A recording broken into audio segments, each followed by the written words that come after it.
గతంలో కూడా చెప్పిన, చాలాసార్లు చెప్పిన, ఇదివరకు పన్నున్న చెట్టుకి రాలేస్తారన్నట్టు నన్ను సోషల్ మీడియా వాళ్ళు కానీ బీఆర్ఎస్ వాళ్ళు కానీ నన్ను ముందర పెట్టి అన్ని కథనాలు, తప్పుడు వార్తలు, రూమర్స్ క్రియేట్ చేస్తారు. నిజంగా నేను ఏదన్నా పొలిటికల్ గా నిర్ణయం తీసుకుంటే నేనే ప్రెస్ మీట్ పెట్టి మాట్లాడతా.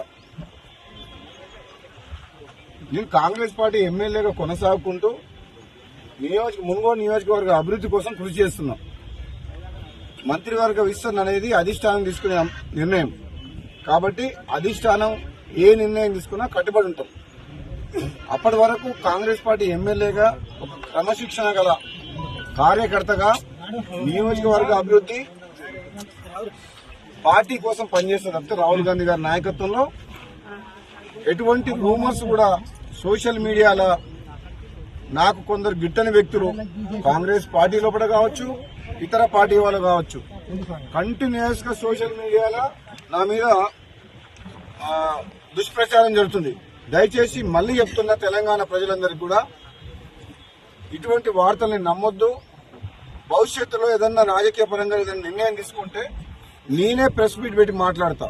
అప్పటి వరకు దయచేసి ఎటువంటి రూమర్స్ ని, దుష్ప్రచారాన్ని నమ్మొద్దని చెప్పేసి కూడా నేను విజ్ఞప్తి చేస్తున్నాను. Thank you.